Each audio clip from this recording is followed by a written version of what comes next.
যখন স্কুলে ছিলাম আমি শিখেছি 3 ধরনের পদার্থের কথা: কঠিন, তরল এবং বায়বীয়। আর আগে বিজ্ঞানীরা বিশ্বাস করত যে ছায়াপথে অ্যাস্ট্রোনমিক্যাল এরিয়ার বাইরের শূন্যতা ছিল সম্পূর্ণ বায়ুশূন্য। পরবর্তীতে বিজ্ঞানীরা আবিষ্কার করল যে তারামণ্ডলের অন্তর্গত বস্তুর অবস্থান বায়ুশূন্য না, এটাকে বলা হয় প্লাজমা।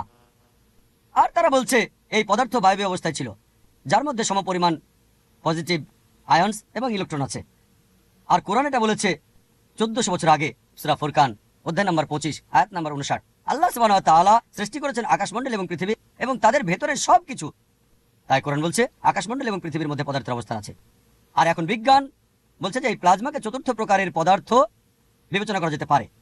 এখন বিজ্ঞান বলছে যে পৃথিবীর বায়ুমণ্ডল ফিল্টারের মতো কাজ করে এবং ক্ষতিকর রশ্মি প্রতিরোধ করে।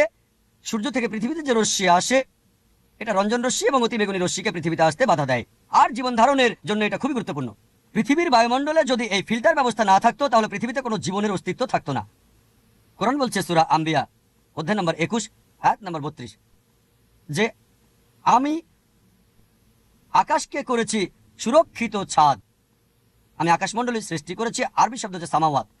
আমি আকাশমণ্ডলী সৃষ্টি করেছি, আকাশকে করেছি সুরক্ষিত ছাদ।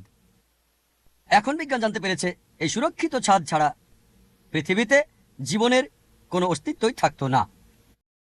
الله